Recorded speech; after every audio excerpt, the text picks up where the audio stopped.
ಕೂಲಿ ಸಿನಿಮಾನ ಎರಡನೇ ಸರಿ ನೋಡ್ಕೊಂಡ್ ಬಂದೆ. ಸಿನಿಮಾದಲ್ಲಿ ಕೆಲವೊಂದು ಡೌಟ್ಸ್ ಇದಾವೆ, ಅದ್ರ ಬಗ್ಗೆ ಈ ವಿಡಿಯೋದಲ್ಲಿ ಮಾತಾಡೋಣ. ಕೆಲವೊಂದು ಡೌಟ್ ಗಳಿಗೆ ರೀಸನ್ ಪ್ರಿಡಿಕ್ಟ್ ಮಾಡಿದ್ದೀನಿ, ಇನ್ನ ಕೆಲವು ಡೌಟ್ಗೆ ರೀಸನ್ ಗೊತ್ತಿಲ್ಲ. ಸೊ ಟೈಮ್ ವೇಸ್ಟ್ ಮಾಡದೆ ವಿಡಿಯೋಗೆ ಎಂಟ್ರಿ ಆಗೋಣ. ಸಿನಿಮಾ ನೋಡದೆ ಇರೋರು ಸಿನಿಮಾ ನೋಡಿ ಆದ್ಮೇಲೆ ಈ ವಿಡಿಯೋನ ನೋಡಿ, ಲೈಕ್ ಮಾಡ್ರಿ. ತುಂಬಾ ಜನಕ್ಕೆ ರೀಚ್ ಆಗೋದಕ್ಕೆ ತುಂಬಾ ಹೆಲ್ಪ್ ಆಗತ್ತೆ.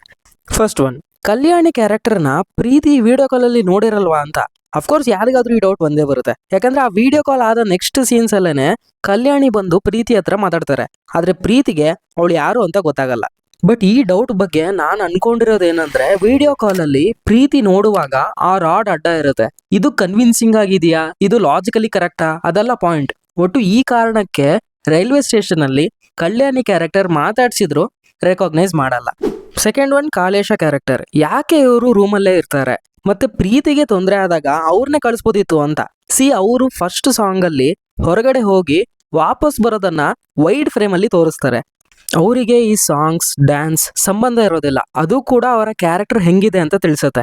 ಅಂದ್ರೆ ಅವರ ಅವಶ್ಯಕತೆ ಇದ್ರೆ ಮಾತ್ರ ಅವರು ಎಂಟ್ರಿ ಆಗ್ತಾರೆ, ಇಲ್ಲ ಅಂದಿದ್ರೆ ಸಾಂಗ್ ಇಂಟ್ರೋ ಅಲ್ಲೇ ಅವರು ಬಂದು ಡ್ಯಾನ್ಸ್ ಮಾಡಿರೋರು. ಪ್ರೀತಿಗೆ ಅಷ್ಟೊಂದೆಲ್ಲ ತೊಂದರೆ ಆಗಿದ್ರು, ಅಷ್ಟೆಲ್ಲ ಕ್ಯಾರೆಕ್ಟರ್ ಇದ್ರು ಮ್ಯಾನ್ಷನ್ ನೋಡ್ಕೊಳ್ಳೋರ್ನ ಕಳಿಸ್ತಾರೆ ಅಂತ. ಬಟ್ ಇಲ್ಲೂ ಕೂಡ ಅವರ ತಂಗಿಯರು ಇರ್ತಾರೆ ತಾನೆ, ಮೇ ಬಿ ಆ ಕಾರಣಕ್ಕೆ ಉಪೇಂದ್ರ ಕ್ಯಾರೆಕ್ಟರ್ನ ಇಲ್ಲೇ ಉಳಿಸಿರ್ಬೋದು. ಥರ್ಡ್ ಒನ್, ಸೈಮನ್ ಬಾಡಿಗಳನ್ನು ಡಿಸ್ಪೋಸ್ ಮಾಡಬೇಕು, ಅದಕ್ಕೆ ರಾಜಶೇಖರ್ ಬೇಕು. ಬರೀ ಅವ್ರ ಮೇಲೆ ಡಿಪೆಂಡ್ ಆಗೋದ್ ಬಿಟ್ಟು, ಸೈಮನ್ ಹೇಗಿದ್ರು ರಿಚ್ ಅಲ್ವಾ, ಅವರೇ ಕೂಲಿಗಳನ್ನ ಇಟ್ಟು ಆ ಕೆಲಸ ಕಲಿಬೋದಿತ್ತಲ್ವಾ. ಇದು ಡೌಟ್. ಈ ಡೌಟ್ ಯಾಕೆ ಬಂತು ಅಂದ್ರೆ, ಕಲ್ಯಾಣಿ ಸೆಕೆಂಡ್ ಹಾಫ್ ಅಲ್ಲಿ ಆರಾಮಾಗಿ ಆ ಚೇರ್ನ ಯೂಸ್ ಮಾಡ್ತಾಳೆ. ಅದಕ್ಕೆ ಈ ಡೌಟ್ ಬಂದಿದೆ. ಅಂದ್ರೆ ಕಲ್ಯಾಣಿ ಫಸ್ಟ್ ಇಂದ ಆಪರೇಟ್ ಮಾಡಿರೋದಿಲ್ಲ, ಜಸ್ಟ್ ಲಿವರ್ ಪುಲ್ ಮಾಡ್ತಾಳೆ ಅಷ್ಟೇ. ಇನ್ಫ್ಯಾಕ್ಟ್ ಸೈಮನ್ಗೆ ಆ ದಿನ ಮಾತ್ರ ಬಾಡಿ ಇರೋದ್ರಿಂದ ರಾಜಶೇಖರ್ ಅವಶ್ಯಕತೆ ಬೀಳುತ್ತೆ. ಅದಾದ್ಮೇಲೆ ಎಲ್ಲ ದಯಲ್ಲೇ ನೋಡ್ಕೋತಾನೆ.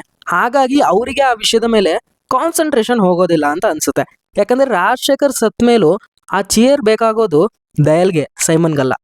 ಅಫ್ಕೋರ್ಸ್ ಇಷ್ಟರೊಳಗೆ ಆಲ್ರೆಡಿ ನಿಮಗೆ ಇವನೇನು ಸ್ಟೋರಿ ರೈಟರಾ ಇಲ್ಲದೆ ಇರೋದನ್ನೆಲ್ಲ ಹೇಳ್ತಾ ಇದ್ದಾನೆ ಅಂತ ಅನ್ಸಿರ್ಬೋದು. ನೋ ಪ್ರಾಬ್ಲಮ್, ಇದು ನನ್ನ ಒಪಿನಿಯನ್ ಅಷ್ಟೇ, ಇದೇ ಕರೆಕ್ಟ್ ಅಂತ ಅಲ್ಲ. ಫೋರ್ತ್ ಒನ್, ಈ ಡೌಟ್ಗೆ ರೀಸನ್ ಗೊತ್ತಿಲ್ಲ. 30 years ದೇವ ಯಾಕೆ ರಾಜಶೇಖರ್ನ ಮೀಟ್ ಮಾಡಿರೋದಿಲ್ಲ, ಇದ್ರ ಬಗ್ಗೆ ನಿಮ್ಗೆ ಏನಾದ್ರೂ ಗೊತ್ತಿದ್ರೆ ಕಮೆಂಟ್ ಅಲ್ಲಿ ತಿಳಿಸಿ. ಫಿಫ್ತ್ ಒನ್, ದಾಹ ಕ್ಯಾರೆಕ್ಟರ್ ದೇವನ ನೋಡಿದ ತಕ್ಷಣ ಅವನ ಬಗ್ಗೆ ಗೊತ್ತಾಗುತ್ತೆ, ಆದ್ರೆ ಸೈಮನ್ಗೆ ಗೊತ್ತಾಗ್ತಿರಲ್ಲ. ಇದಕ್ಕೆ ರೀಸನ್ ಸೈಮನ್ ಪಾತ್ರನೇ ಪದೇ ಪದೇ ಹೇಳ್ತಿರುತ್ತೆ, ನಾನ್ ನಿನ್ನ ಎಲ್ಲೋ ನೋಡಿದ್ದೀನಿ ಅಂತ. ಸಿಕ್ಸ್ತ್ ಒನ್, ಕಲ್ಯಾಣಿ ಪೊಲೀಸ್ ಅಲ್ವಾ, ಪೋರ್ಟ್ ಅಲ್ಲಿ ಯಾಕಿರ್ತಾಳೆ, ಅವಳು ಅಂಡರ್ ಕವರ ಅಂದ್ರೆ ಫ್ಲಾಶ್ ಬ್ಯಾಕ್ ಅಲ್ಲಿ ಒಂದು ಡೈಲಾಗ್ ಬರುತ್ತೆ, ಮೆಡಲ್ ಎಲ್ಲ ಯಾರಿಗ್ ಬೇಕು ಅನ್ನೋ ತರ.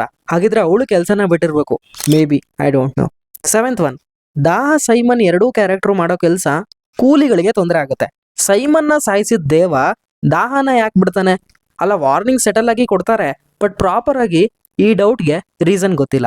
ಏಯ್ತ್ ಒನ್, ಆಲ್ರೆಡಿ ದಯಲಿಂದ ಪ್ರೀತಿ ತಪ್ಪಿಸ್ಕೊಂಡು ಬಂದಿರ್ತಾಳೆ, ಸ್ಟ್ರೀಟ್ಸ್ ಅಲ್ಲಿ ಊಟ ಮಾಡ್ತಿರ್ತಾಳೆ, ಮತ್ತೆ ದಯಲ್ಗೆ ಕಾಣಿಸ್ಕೋತಾರೆ.